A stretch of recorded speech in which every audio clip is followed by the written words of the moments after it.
আসসালামু আলাইকুম lovely viewers, welcome back to my channel Marina's cooking show. আশা করছি সবাই সুস্থ আছেন। চিংড়ি মাছ কার না খেতে পছন্দ বলুন তো? বাচ্চা হোক বা বড়, সবাই কিন্তু চিংড়ি মাছ খেতে ভীষণ পছন্দ করে। আর সেটা যদি চিংড়ি মাছ ভুনা হয় তাহলে তো কোনো কথাই হবে না। হ্যাঁ, আপনারা ঠিকই ধরেছেন। আজকে আপনাদের সাথে শেয়ার করব ঝটপট সামান্য কয়েকটি উপকরণ দিয়ে তৈরি অসাধারণ স্বাদের চিংড়ি ভুনা রেসিপি।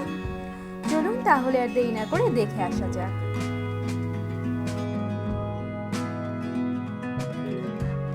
চিংড়ি ভুনা তৈরি করার জন্য ফার্স্টে একটা প্যানে দিয়ে দিলাম 2 টেবিল চামচ পরিমাণ তেল। তেল গরম হয়ে এলে দিয়ে দিচ্ছি হাফ কাপ পরিমাণ পেঁয়াজ কুচি। পেঁয়াজটাকে এখন 2 থেকে 3 মিনিটের মতো ভেজে নিতে হবে।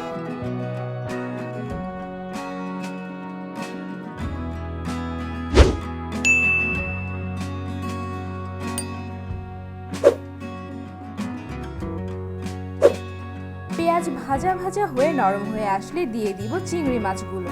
চিংড়িগুলোকে আমি আগে থেকে ভালো করে ধুয়ে পরিষ্কার করে রেখেছিলাম।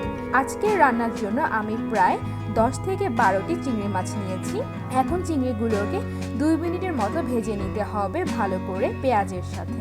চিংড়িগুলো 2 মিনিটের মতো ভেজে নিয়ে দিয়ে দিব 1 চা চামচ রসুন বাটা। তারপর দিয়ে দিলাম সামনে থেকে মুখ ফেরে রাখা 4টা কাঁচামরিচ। এরপর দিয়ে দিব স্বাদ মতো লবণ। এখন সব কিছুকে ভালো করে মিশিয়ে নিয়ে 2 মিনিটের মতো কষিয়ে নিতে হবে। 2 মিনিটের মতো কষিয়ে নিয়ে দিয়ে দিলাম হাফ চা চামচের মতো হলুদ গুঁড়া। এরপর দিয়ে দিচ্ছি 1 চা চামচ মরিচ গুঁড়া।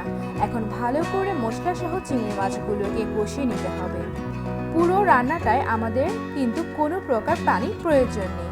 5 থেকে 7 মিনিটের মতো ভালো করে কষিয়ে নেওয়ার পর তেল ভেসে উঠলে দিয়ে দিব হাফ চা চামচ পরিমাণ জিরার গুঁড়া। জিরার গুঁড়া দিয়ে ভালো করে সব মিশিয়ে নিতে হবে। আবার সবশেষে দিয়ে দিলাম ধনেপাতা কুচি পরিমাণ মতো।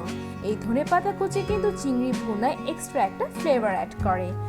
এখন ভালো করে সবকিছু আর একবার মিশিয়ে নিলে চিংড়ি ভুনা একদম ready.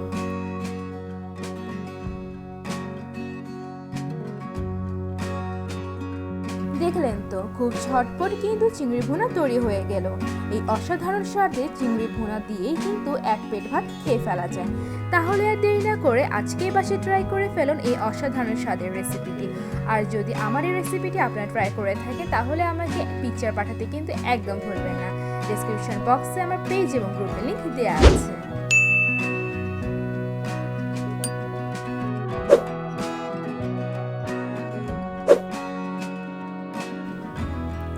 And please don't forget to give a like, comment and also share my videos if you like, and please subscribe to my channel and click the bell button to get the notifications. Thank you for watching.